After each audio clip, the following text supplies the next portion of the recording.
Another Sunday, another episode of The Last of Us. Only a few more left. This one's called Left Behind. Yeah. Before we jump into this episode, thanks again to our Patreon producer, Knight Rider 169. You are a tremendous human being. Thank you so much. Thanks for supporting this podcast. We really appreciate it. Okay. Now, Max, before we actually talk about ratings and how we feel about this episode, I would like to wait until we kind of go over the episode again. Okay. And, you can let your feelings out ever so often as we go.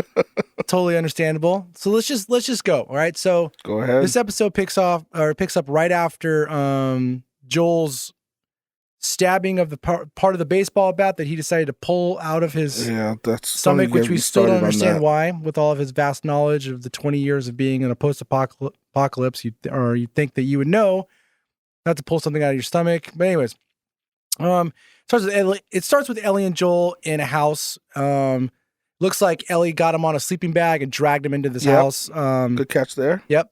And so she finds the house, the only house in the neighborhood with a giant hole in the windows. I'm assuming. I'll let it be that all the houses have broken windows, maybe. But you could have found one that wasn't, They're in the basement, though. It doesn't matter. They're in the basement. The basement is even colder, bro. I'm from the Northeast, okay? A basement in the winter is frigid. You're not helping the cause there. I don't know. Okay, so Joel tells Ellie to leave, right? He thinks that he's going to die. He tells Ellie to just go back to Tommy, right? Yeah. And so Ellie decides there's a pause in her for a little bit. She's debating it. Then she grabs a jacket, puts it over Joel to try to keep him warm. Yep. She goes up the stairs. She hesitates to grab a door handle. Then she grabs it. She's thinking about leaving. But as she opens the door, boom, we get a flashback. Flashback. We are now seeing Ellie in the QZ when she was in female military school. Yeah, so what's that, about 4 months? 4 months ago? 4 or 5 months? No, well, yeah, I guess so. Right? 4 or 5 months, and I think it's like 3 weeks before Joel and Tess take her on the journey. 3 or 4 weeks, something like that. Yeah, but she said she was bitten 3 weeks ago. So, right. Yeah. So we see her running in a gym with a bunch of other girls. One mean girl comes up to her, takes her headphones off because for some reason Ellie can also run laps with a Walkman on with headphones and nobody else can. I thought that was kind of cool. One girl who's really mean goes up behind her, takes her headphones off. We found out this mean girl's name is Bethany. Sounds like a mean girl name. Sorry to all the Bethany's out there. Yeah. Well, Bethany tries to pick a fight with Ellie, and Ellie gives her 15 stitches, we find out later. Yeah. Good for Ellie. So now we're going to fast forward into the next scene, which we're in Captain Kwong's his office. Ellie's waiting to get reprimanded. Yeah, right? I'm assuming he's either the dean or the principal character in this military school. Yeah, so he's a captain, obviously in Fedra, but he's acting as a principal or a dean, and I think he does a great job. I was gonna say, like, one of the bright spots of this episode was why are you saying bright spots? You didn't like the episode? No. One of the many bright spots, I would say, would be Captain Kwong. Like, excellent job. It was interesting to see someone in Fedra, because Fedra gets painted in such a negative light, right? Right. That you get to see this guy who it seems like he actually does care. Yeah. In a way, he does say, like, you want to be like, up here with me. We'll get, we'll be able to be perks, warm. Yeah, we'll get all our perks and stuff. We'll be warm in the winter and we'll be cold. We can be nice and cool in the summer because they'll have, heating and air conditioning wherever they are. And he even tells her that, a person like Bethany will be your boss if you don't straighten up. And she'll make your life miserable till the end of your life, pretty much. Right. Yeah. Like, you don't want her to be your boss. So to avoid that, shape up so you can be a boss too. You can take one path, which is this mug. Yeah. And then Bethany's your boss. Then you can take this other path that is this keys that has on it the Naughty Dog logo right smack on there. That's right. It has the Naughty Dog logo. For those of you, Naughty Dog is the company that made the video game. Yep. If you take this path, then you can, live the life of a superior officer and, Yeah, because he admits that Ellie's smart and could, has, she has potential. But she has to let shit go. Middle and, management potential. Yeah. She has to, somehow get over all of her shit and be a bigger person. But I did like Captain Kwong it just seemed like a person that did actually care about other people in the QZ. Yeah. And you can kind of see that in Ellie throughout this episode. Ellie does seem like she's in favor of Fedra. She does seem like she's in favor of law and order. Because Quan mentions that it's like we're the only ones keeping the people here from tearing themselves apart. And we might get a bad rap, but that's what we're here for. Right. And with the exception of, the QZ and the KC. Yeah. I just love saying that. I kind of like, we talked about, we saw the hangings and stuff in the first episode and like what they had to do in order for that to happen. Still don't know. I mean, I still think it's not like someone like grabbing food rations. It's got to be people that are like coming in and out from the walls and stuff. Yeah, maybe. And just listening to Captain Kwong, it makes me lean more towards that than other harsher things happening in Boston. Okay. But, we can move on. Anyways, so later on, we see Ellie in her bedroom and we see the glimpse of, no pun intended, the first one, which is done by Will Livingston. And then we also see a comic book that she's reading called Savage Starlight. And I think it's the same comic book that she actually reads throughout the video game. I'm not 100% sure, but I will be doing my research later tonight, maybe tomorrow, and I will find out for sure. Her room looks like a typical teenage wall. She has Mortal Kombat. She has posters and pictures and stuff. Which I'm assuming that was Riley's, because I think Riley was her roommate. Yeah, right? But when they looked at the bed where Riley was her wall was empty. Right, but I think this was Ellie's stuff. This is Ellie's stuff. But Ellie knew all the stuff about Mortal Kombat fatalities. Well, no, Riley told her the code. Right. So that's why I think that was Riley's poster. Oh. No, I thought Riley. You said maybe she went to the GameStop and looked up the thing. It's possible. There was a GameStop there. No, I think all that stuff is Ellie's. Riley's stuff has been cleared out till the next kid comes into the room. Okay, that's how I took it. I agree with you now. All right, so now we get Ellie sleeping. Riley decides to come in and try the whole hand over the mouth, stop you from screaming move. That doesn't work out. They become really loud in the room, which is really shocking considering that it looks like they're like, the walls are probably paper thin in this area. In this 20-year-plus-year-old insulation. I'm sure it's not held up that well. Yeah. So Riley convinces Ellie to come with her. I think she tells her at that point that she's a Firefly now, right? Yeah, because Ellie thought she was dead because it's been 3 weeks that she's been missing. So she assumed that she was dead, but no, Riley said that she joined the Fireflies. Yeah, she was out, I think the story is Ellie was in the box or isolation, whatever. She was in the hole, maybe? She was in the hole, right? And, Riley was bored, so she went to the park or whatever, the hangout spot that they usually go to. And a woman, approached her and liked the way she was sneaking around. She's in her late 40s. We're assuming that it was... It was Marlene, because she mentioned it towards the end of the episode. Right. It was Marlene, and she basically recruited her into the Fireflies. Right.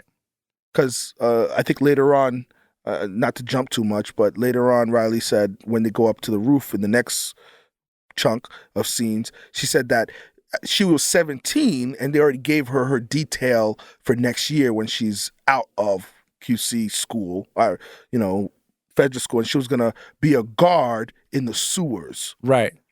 Wonderful job. So she chose a different path. Right. I would too. Yeah. I mean, absolutely, 100%. All right, so they leave the room. They decide to go on an adventure. Riley's going to take her to like a special spot. Yeah, surprise. A special surprise for her. And then, that's when she finds out about how she joined the Fireflies. Yeah, they're on top of the roof. Right, yeah.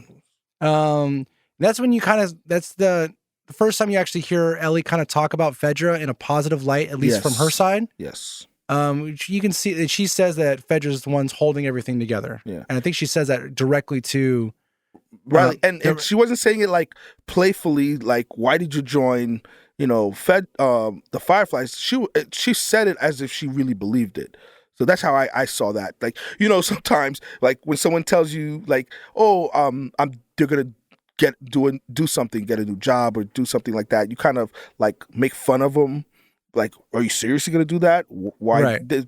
This one wasn't like that. Yeah. It wasn't like a playful. It was like, to me, I think, from what I remember seeing, I'm going to watch the episode again. I think she really meant it that, Fedra's the way to go. There were some poking jabs they had with the flashlights and, things like that. But yeah. Fedra has bad flashlights, yeah, Firefly's got the good ones. But Riley keeps calling Fedra fascist. Yeah. Like fascist dickbags, I think she says, or something like that. Anyways, so let's move on. So now we get the exciting part, which is a tour of the mall. Yeah, they finally get there. Yeah, which is awesome because then when they get there, Riley turns the lights on. Ellie gets to see what a mall looks like and for some reason, we get to hear "Take Me On" by who? Aha. Exactly. And then Ellie discovers what an escalator is. Yeah. It's good times. So she sees the inside of the mall. Riley takes her. Riley really planned this out well. Like, even the reveal of the lights was well planned out. Riley took her time to really make this quote unquote special, right? Yeah. I mean, they're best friends.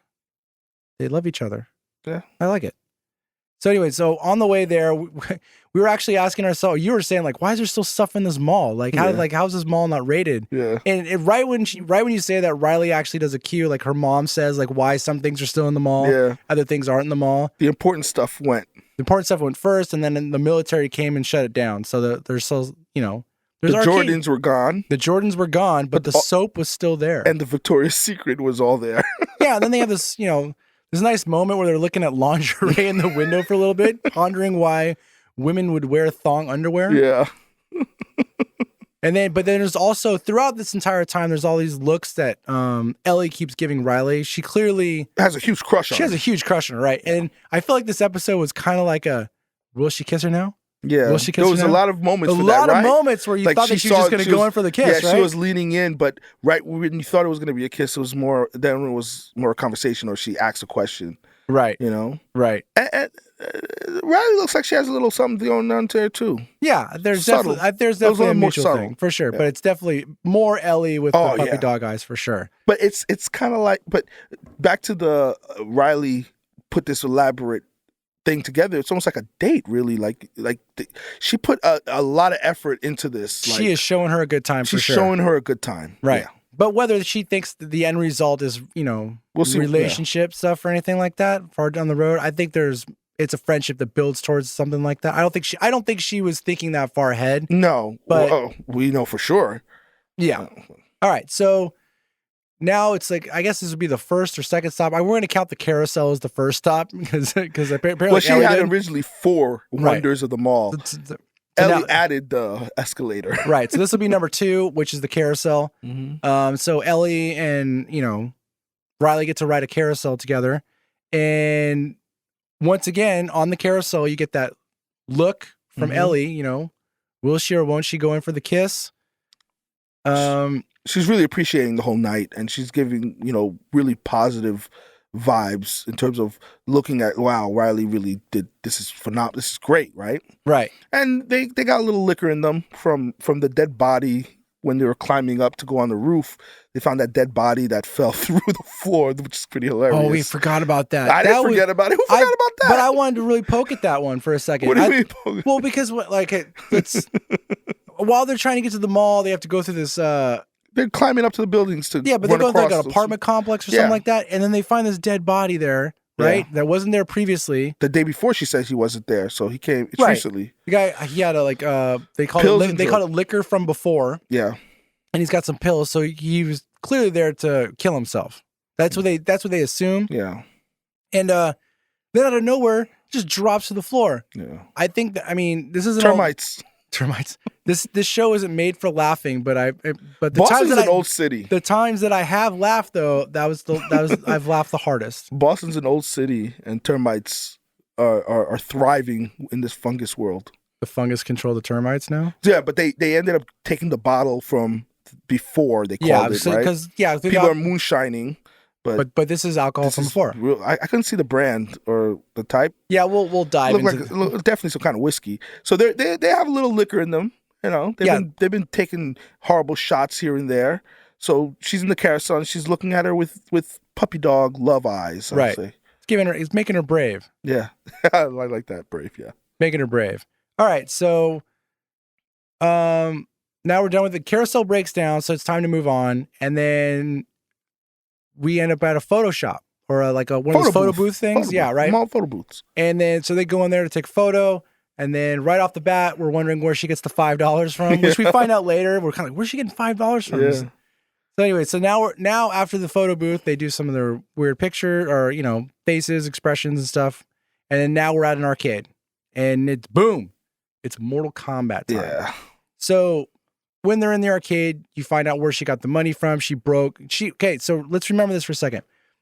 There was a quarter machine in the arcade. Yeah. And it looks like she beat the shit out of this thing to open it up. So that way she can get the quarters out. She said it took her an hour to open it up. Right. So we're just going to assume that she was really loud. Oh, of course. Breaking into this thing. Yeah. Now, maybe I'm wrong because we did only watch it one time. Maybe it took her a long time with she had a lockpick or something.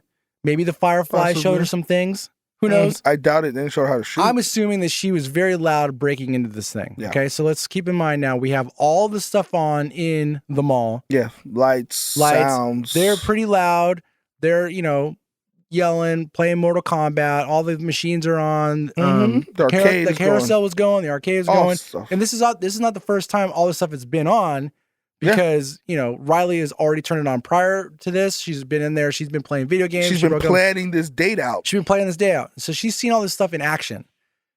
So while they're playing Mortal Kombat, we now go into, the camera goes to... Pans down the to another part of the mall. That's across the way. Apparently the power wasn't on that side, but it goes into the toy store or doll shop. It looks like a doll shop. Whatever. Fake Moana doll sitting in there. It looked like a Moana doll. So there's an infected guy who gets woken up. Yeah, so, he's sitting there in his own, his own fungus filth. Yeah, and it wasn't like he just showed up yesterday. It looked like he had set up shop for a long time. So I find it a little weird that he's just now waking up. A little weird. I don't want to bash writing or anything like that, but I think it's horrible. Like, this thing has been, Riley's been here several times, right? Right. Making all kinds of noise, and this thing, all of a sudden, the screech of fatality, death in Mortal Kombat is what wakes him up. And, later on, we're going to find out that this is not, she's not there accidentally. Fireflies put her there. She's posted there. She's posted there because that's where they're hiding their freaking pipe bombs. So you're telling me when they were scouting this area out for a possible place to put their high valued pipe bombs, they wouldn't have checked all the stores and make sure the mall is clear of everything and anything. Just do your due diligence, right? Because it's not like the infected was hiding. He was just against the wall in plain sight. It's not hard to discover. He wasn't hiding in the freezer at or in a counter at the pretzel shop. Right. It's right there. Well, also because Riley's been living there for 3 months. I'm sorry, 3 weeks. We're assuming because she said right when she met Marlene, they had a conversation and boom, you're in. Yeah. So let's just say maybe a day or two, maybe a week. Yeah. Then she takes her to the mall. You're gonna stay here. You're stationed to build pipe bombs. It looks like you're telling me that she didn't explore the mall, watch them. Even if she didn't build them, just to watch them. Whatever. But she's living there. She's living there. These people aren't afraid of the dark, so it's not like she just stops where the lights don't go on anymore and doesn't go past that. So I find it very weird that no one discovered this. It's one of those tank skids. We're just gonna kind of maybe let go or kind of keep coming back to. It was pretty disappointing. Moronic. We're not rating this episode yet. Okay. But it was disappointing. That scene. Yeah. About that. Not the episode. We're not yet. So they're playing and he's finally, he's trying to wake himself up, right? And then they have a little mini fight. No, before that, Ellie does another stare down. Mm-hmm. And you think she's gonna go for a kiss again. Yeah. But now we move on. They have a little she comes to a point where she's like, I think I gotta go. I gotta leave. because I think when she gives her that look, Yeah. I think she's maybe too afraid to initiate the kiss or whatever, and she realizes she's mad. I'm not really 100% sure, but she says she got to go a couple hours. She can't handle. She has to what's make her going bed on. in a couple hours. Yeah. Yeah, but it's just an excuse because the emotions are just getting too much for her to kind of handle. She's sobering up. Yeah, she's 14 years old, and She's this is sobering her first, I guess, her first crush. She doesn't even know how to handle all this, so she's like, fight or flight. I'm just gonna walk away from all this. I can't handle this, right? Right. And then Riley convinces her, I got a gift for you. I got a gift, right? And so Riley takes her back to her place, which is in the food court. I know, but what? Oh, it was a taco spot. It was. She thought she was getting tacos. Getting taco? We're getting rat tacos? No, Wednesday's episode is going to be sponsored by. No, don't say it. Don't say it. Don't say it. All right. So, anyways, the gift is, no pun intended. Volume 2. Volume 2 is the one that you see her with throughout her journey with Joel with. Right. So while Ellie is reading, or I'm sorry, while Riley's reading out of it, which, by the way, if anybody's wondering, the answer to what do you call an alligator in a vest? An investigator. The answer is investigator. Good one. Ha ha ha ha ha. So anyways, we didn't find the answer because Ellie finds the pipe bombs. Yeah. And then they have an argument. Ellie just says, I'm out of here, goes to leave. She doesn't. She makes it all the way to the exit. Yeah. And then decides to turn around and come back. Yeah, she went through the double doors to where the power was, right? Right. She made it that far. She comes back. Here's some kind of screaming. She goes in there. It's a Halloween shop. It's what was that? Phase 4? No. One of those Halloween pop-up stores. No, I mean part of the Great Wonders, whatever the things. Oh yeah, that would have been 4 or 5. Would have been 4, right? Yeah.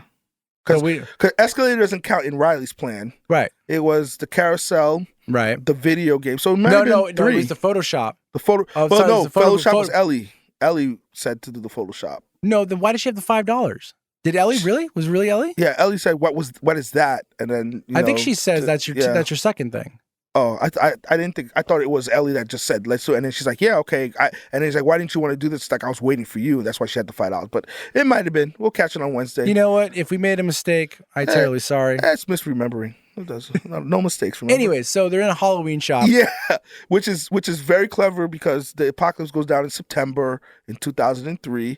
Oh, I didn't even think of that. All those Halloween stores are because those stores are not around all the time. They're only around in the fall, before you get to Halloween. So that was clever. Right. I didn't even think of that. Yeah. All right. Well, Riley's there. She's ready to party. She's got a mask. She's got party masks. Yeah. She's got already an 1/8-inch jack to hook into Ellie's Walkman that she stole. I remember this was the last thing because she said, "I saved the best for last." I think this was what we were gonna like the most. She mentions that to Ellie. She was like, that the arcade's the one I like the most. Okay. Well, I mean, Ellie does have her little psycho moments. She's gonna have one here, but yeah, maybe she likes horror. She's gonna have her moments. Yeah. Well, anyways, so they decide to get on top of a very sketchy looking glass counter, tempered glass, and start dancing with masks on to "I Got You, Babe" by Etta James. Classic. And it was, it was fun while it lasted. The masks come off, and then boom, you get the kiss. We finally get the kiss. Yeah. Well, we were waiting for the entire episode. But before the kiss, she tells her not to leave, right? Or is it after the kiss? I misremember. I don't remember. Which came first, the kiss or the don't leave? Because before this part, one of the reasons why Riley did all of this was because this is her last day in Boston. She's been stationed to go to Atlanta. So she's gonna go down to Atlanta. So she doesn't know if she's ever gonna see Ellie again. Right. And I think that's probably gave Ellie that final push, the nerve. You got the alcohol, the great night. She's leaving. Let me at least, let her know how I feel, I guess. Right. No, that makes perfect sense to me. Yeah. Well, anyways, after that magical moment, we get some action. Right. Fine. So the zombie, I'm sorry, not zombie, it's wrong show. Infected. The infected person who looked like a different person, but okay. I guess, but so sorry. I noticed that Ellie when Ellie comes back in, she goes all the way to the part where there is no lights. Yeah. So that's kind of where the doll shop was. Yeah. Already initially. which also I didn't track the geography quite well. I didn't really either, but okay. it seemed like when they first walk into the mall, everything's pretty well lit throughout the entire time, all the way to the carousel. Yeah. When they go to the arcade, if you keep going down, that's where everything gets a little dark. Yeah, because even though the mall showed it like a giant, there's always, little side alleys with, various stores in there. Right. I'm just trying to figure out how the infected guy managed to come in the back door. No, I think he just walked the same path that they walked from the video game. No, yeah, he came through the same front. Like, okay. It was like one of those sheets. Yeah. Not sheet, but those plastic. I know what you're talking about. Yeah. Things. Ellie jumped through when she thought that Riley was getting hurt. That's right. You're right. She jumped through there, and so it was some kind of lawn scare thing. But it also begs the question. Apparently, Ellie is already. I'm assuming not Ellie, but Riley had already tested out that little thing that screamed. Yeah. So she was already kind of probably in that shop before making noise before that day. Of course. Another reason why the infected guy probably should have woke up. Anyway, so we get some action. Infected comes in. There's a tussle. There's some fights. Girl gets thrown down, knocked out for a second, which is Riley. I still don't understand how did she get knocked out off of just falling there? Like, did it look like she? We're questioning a lot of things. I'm going to let that one slide. Anyways, throughout the whole thing, towards the end, Ellie stabs the infected in the head. I appreciated her work with the knife. She did good work with that knife. She put in that work. We finally figured out what they've been training her for. What she's knife, been doing. not guns. It wasn't guns because we also forgot to point out that she's just infatuated with holding a gun. I was going to bring that up on Wednesday, but yeah. She's on the roof. I'm like, oh, you got a gun? Let me see it. Yeah, like shouldn't they be training them military school, training them how to, clean a gun, unload it, load it, You'd think so. It's like military things, Like all I envision is Forrest Gump and him breaking up his rifle and putting it back together in record time. Like they don't do that kind of stuff in military school. Like maybe not 20 years later in the apocalypse. Like she's 14. Maybe it's advanced. Maybe they start working with guns when they're older in this military school because obviously she has it. And based on the way Riley shot at the infected, she hasn't gotten a lot of great gun training too because she had an opportunity to shoot him in the head. And another bonehead move, right? When you shoot him in the knee, he went down. That'd be the time. Okay, I got like 7 more bullets. Let's see if I can hit the head. Yeah. All right. Well, anyways, so after that whole thing, the girls find out that they both got bit. Yeah. Right? They stare at each other. They both look very sad. Yeah. Ellie, obviously she's the one, she finds out that she's bit first, so she freaks out, big time, no. Yeah. And then she looks over at Riley and sees that Riley got bit too. Yeah, Riley shows her like her hand. Right. And it seems like she's more, I guess, sad and scared that she got bit. So, I think she's thinking that she also got Ellie, the reason Ellie got bit is because she brought her here. Oh, yeah, totally. Yeah, she feels guilty. There's guilt in there. There's a lot of... There's also guilt that she didn't, scope out the mall, make sure it was really safe. Or the fireflies. Anyway. Yeah. All right. Okay, so now we go back to Joel. So now we're back to the present. So it seemed like that entire flashback was just her Ellie at the door debating to open the door because she opens the door before she goes in the flashback. But this one now it's like the flashback, then open the door. Anyways, that whole flashback was, in a blink of an eye, literally. Yeah. So now you see Ellie running through the house. So that flashback gives her the direction or at least the courage or motivation to stay with Joel, to realize that she wants to stay with Joel because she loves Joel, father figure, that whole thing, not give up. She's not going to go to Tommy. So she's running through the house looking for something to, save Joel or something that can help him right now. Then we go back to the flashback and we now see Ellie breaking all that tempered glass that they were all standing on and dancing. She's handling it. They're handling it very unique. They're both handling it differently. Right. Riley's sitting down and kind of trying to assess things, and Ellie is just pure rage and anger, and she's just breaking crap. And then Riley even goes, "There's some more stuff for you to break over there." Right. Like, just it's good how the two of them are processing this differently. Yeah. And then Ellie goes. She sits down next to Riley, and then they start having a conversation. Riley tells her that she thinks that they have 2 options. One option is the easy way out, and she's there holding a gun. Yeah. and she says that she doesn't want to do that. She says option 2 is they keep going. Yeah. And Thelma and Louise style. They keep going, so they can't go anymore. She thinks it might be poetic. And I think this is, if out of all the scenes, It's the best of the whole episode. This would be the best scene to Her pull. monologue here is great. Yeah, it's the best monologue. And both their acting is phenomenal right there, too. You pointed that out. Both. They did a really great job at this. And she says, whether it's 2 minutes, 2 days, let's just have the last time, the remaining time. Yeah. And just do it that way. She says like it would be poetic if they both lose their minds together. And I thought that was a pretty that was good dialogue right there. Yeah. And then it just, ends with them crying. You don't actually get to see the aftermath, which we'll talk about, I'm sure at some point. Are we going to talk about that today or Wednesday? We're going to now let's wrap this up. Yeah. So this portion. Our thoughts. We'll do our thoughts. Hold on. So then we go back to the present time. Yep. Ellie finds a needle and thread. Mm-hmm. She goes in, she sews up Joel. Starts to sew him up. And then boom, the end. Didn't clean it. No alcohol. Well, anyway. All right.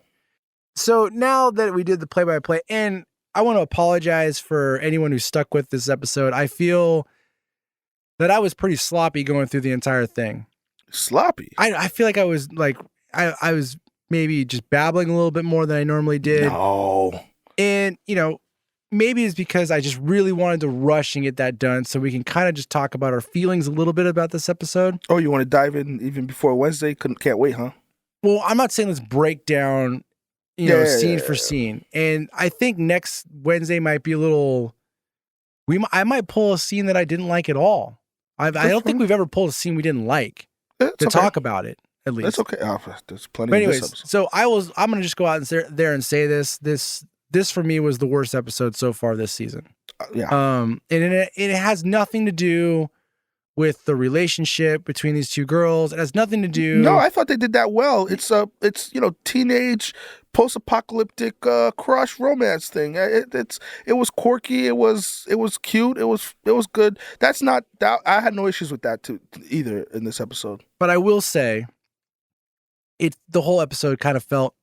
I can't say the whole episode, but it felt unnecessary. Really? Yeah, I wasn't a big fan of this either. No, and it almost goes back. I know I've talked to my father-in-law and some other people. A lot of people weren't even a big fan of the Frank and Bill episode. I did. I liked it. Not because it was a bad episode, right? It was because it didn't move the main characters forward. That was kind of their thing, right? It was just.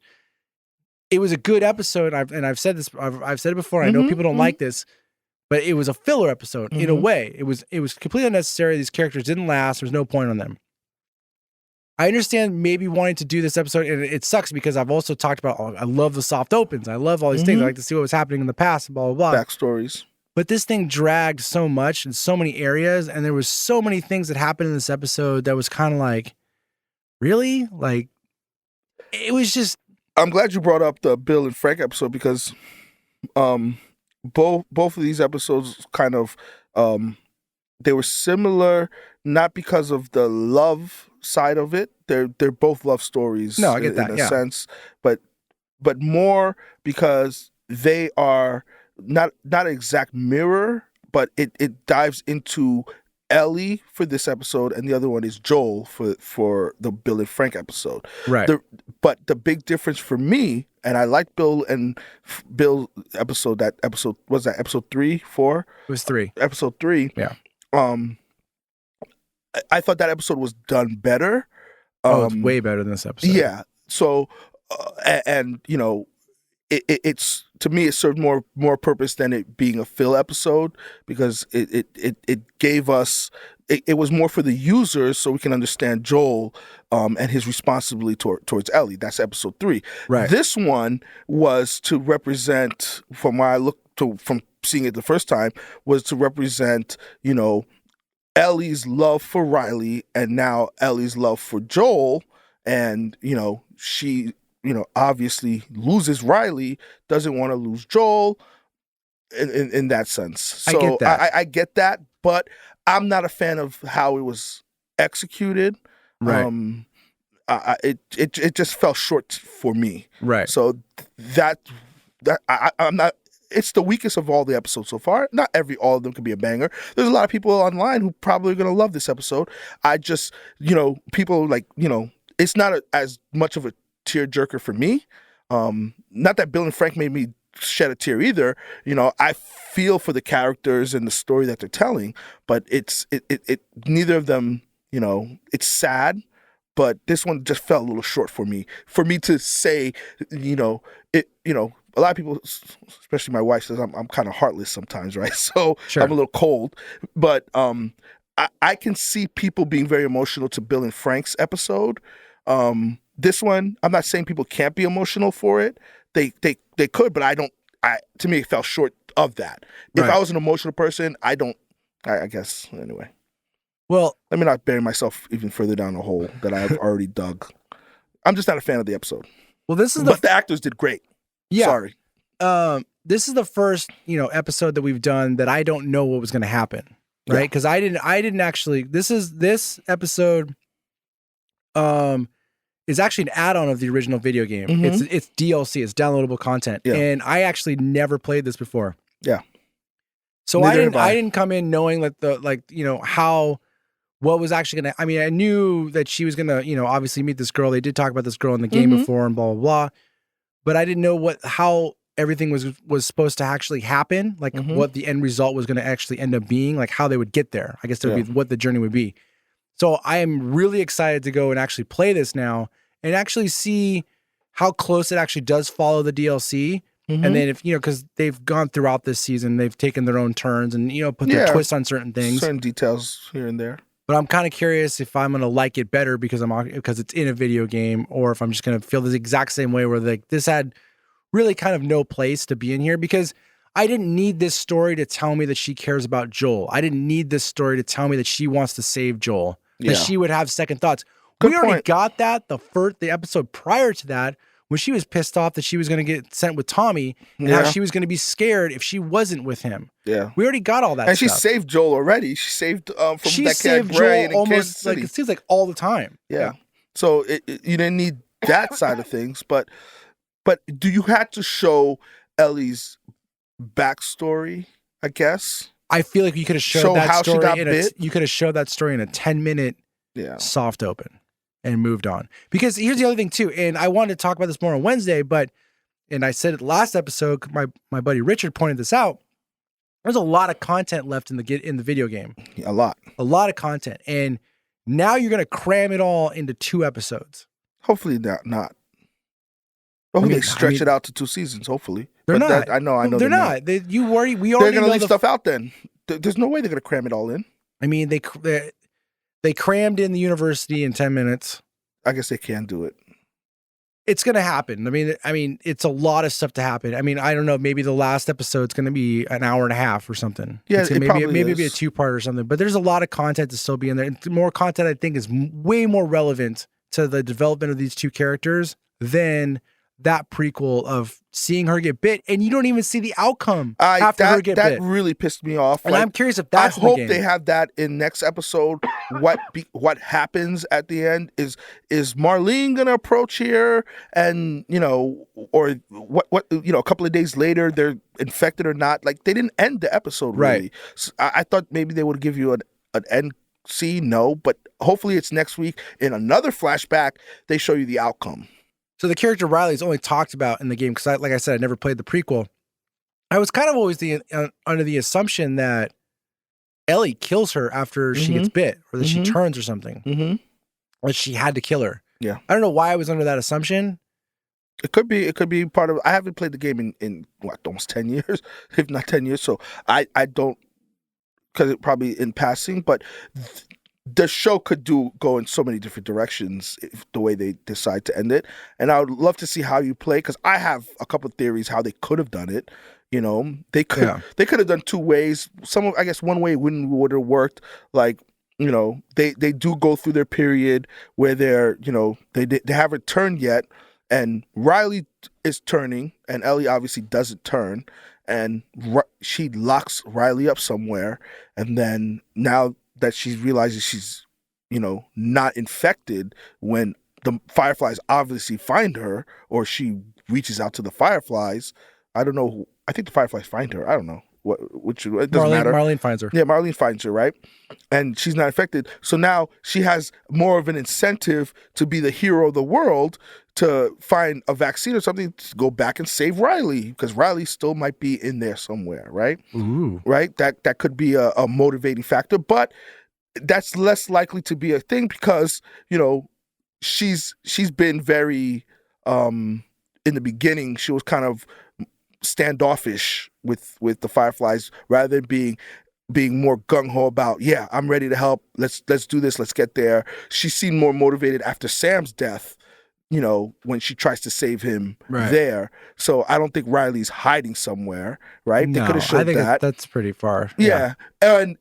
Or they could have showed us either she kills Riley, like you said, or Marlene comes and kills Riley, which, creates a whole nother emotional thing there. But they didn't show us anything. That's why I wasn't a big fan of this episode. I think it's possible they didn't show us because they didn't know how to get to that point. Or they're going to show it next week. They better show it next week. Or else my rating number on this episode is going to go even further down. All right. So before we wrap this up, because I think we should wrap this up. Yeah. I have a challenge for you. Not a challenge for you, but kind of a request. After we're done with this season, I do want to do another episode where we kind of do our overall thoughts, have a couple guests on and stuff. But I would like it if you actually play the video game at the end of the show. After we're done with the last episode. Okay. Play the video game before we do our final breakdown, and so that way we can actually have a comparison of the game a little bit better. So you would have more of an idea of it, and so we can kind of go through it.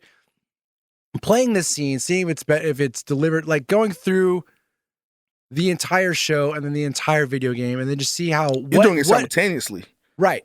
But see what worked here and what didn't work here. What was changed for the better? What was changed for the worse? Mm-hmm. You know what I mean? And then just kind of just go from there. Especially on those details, because I haven't played the game in so long, but I remember a lot. It's so good, dude. Yeah, I remember a lot. I know I love the actual physical gameplay itself, the engine. So, and I think it's coming out on PC this week. I think they're launching relaunching. I think that remastered that they did for the PS5, they're doing it for the PC. So I heard of that. So I got the PS5. So that's pretty cool. I am going to, after we're done, after the last episode of this, I think I'm going to binge watch the whole season again. So I'm like all the way through, see if things fill in a little bit better. Yeah. Are you? And we'll have a rating episode. Rate all the episodes. So do you want to rate this episode right now, or do you want to wait? Oh, I already rated it, and I mean, you had to get it a number. What'd you give it? Out of 10? Yeah. People are going to be pissed off at me, man. I get a 4. A solid 4. Now, I'm going to rewatch it Wednesday, and by Wednesday, maybe I'll bump it up to, I can't see it getting past a 6 for me, but maybe after a rewatch, I came in a pretty bad mood already, so maybe that didn't help, like watching it in a bad mood. But I'll say this: I'll rewatch it, see if it bumps it up to a 5, 6, 7, and then I want to see if they close it out next episode, if they add in, the culmination. Okay. What happens, the aftermath of all of this. Then I'll be able to properly rate it. But to me, I really was disappointed with the episode. I'm not a big fan at all. Okay. Wednesday I'll have more on why Joel and Ellie they go to a survivalist, treasure trove of stuff at Bill and Frank's. They take all kinds of stuff and not think to grab a med kit, right, to put in one of their bags, right? Right. And then they get to Jackson, freaking the apocalypse Shangri-La, and you don't ask your brother for some resupply of, and possibly a med kit, with, just some gauze, maybe some more duct tape, or Joel, for all the crap that he's gone through in his life over this last 20 years, you would think he would drink a little bit more. He would have a bottle of something, or get a bottle of, even if it's moonshine, that Ellie could have used to disinfect the wound area and the needle that she's going to give him staph infection with, all that good stuff. But we'll talk about that on Wednesday. I didn't like this episode. That's why I give it a 4. All right. I'm going to probably be with you on that. One of my biggest things, and I'm going to rewatch it again. We can dive deeper on Wednesday, but I can't handle shows that stupidity is the reason why things fail, or stupidity is the reason why people Not fail. stupidity, lazy, I call it. Lazy, stupidity, and some things just, I mean, I'll break it down a bit more on Wednesday, and I can already tell you I'm going to get some text messages tomorrow just for what I've said. There's one person in particular who's going to be like, I love that show, what's your problem? And yeah, I don't know, I'm going to deal with it. I got those too. And I love the fine. show. Doesn't mean I love Game of Thrones. It's one of my top. I think right now it might be my top show. Game of Thrones and The Wire, right? Right. Those are my top. Sopranos, all of them, top 5, right? Yeah. Breaking Bad. But all of those shows, there were a couple of episodes that I didn't like. Like, there's a lot of season 2 of The Wire at the port I didn't enjoy. It's okay if you. But they're at the port? Don't tell me I haven't seen it. Oh, okay. There's a lot in the shows, in a show, even a good show that's not the best, you know? Game of Thrones had a whole season that was trash. but we move on, right? Right. So, anyway. All right. Well, speaking of moving on, let's move on. All right. So that's going to conclude this episode of The Last of Us. Thank you, everybody, for tuning in. Thanks to our Patreon producer, Knight Rider 169. Also, we have 2 new shows that are going to start up pretty soon. One show, do we have the name for that yet? Which show are you talking about? Well, it's for, what do you mean? Which show am I talking about? Don't talk about the draft show yet. Not that show. Okay. The other show, the Mandalorian show. Oh, okay. Start again. Go. What's the name of the new show? The Mandalorian. We're going to be doing we're going to do a recap of season 1 and 2. Right. And then we're going to dive right into season 3 starting on Wednesday. So that one we're going to stay up till midnight and we're going to drop it as soon as possible. We're going to have our guest Joey with us. He did the Star Wars episode with us on The Last of Us. So he's going to be helping us out on the Mandalorian episode. That's going to be cool. Yep. It's a new show. Hopefully you guys will send out some, invites to everybody, let them all know. But yeah, thank you everybody for helping us out. Don't forget to, keep supporting, keep checking in, tell your friends, follow, spread it like fungus. Spread it like fungus. Hopefully Wednesday I'll be in a better mood to do this episode. I probably won't be, but yeah, you will be. Yeah. All right. Well, thank you everybody, and we'll catch you next time. Yes, sir.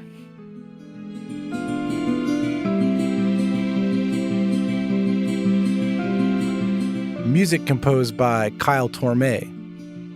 Additional bed music composed by Jason Zaffrey. Thanks for listening to this episode of The Last of Us, a Rot Your Brain podcast. Subscribe to The Last of Us podcast feed at rotyourbrainmedia.com/The Last of Us. Follow us on Twitter at rot_yourbrain and support Rot Your Brain Media and its podcast by being a part of this exciting new and growing community. Visit patreon.com/rotyourbrainmedia.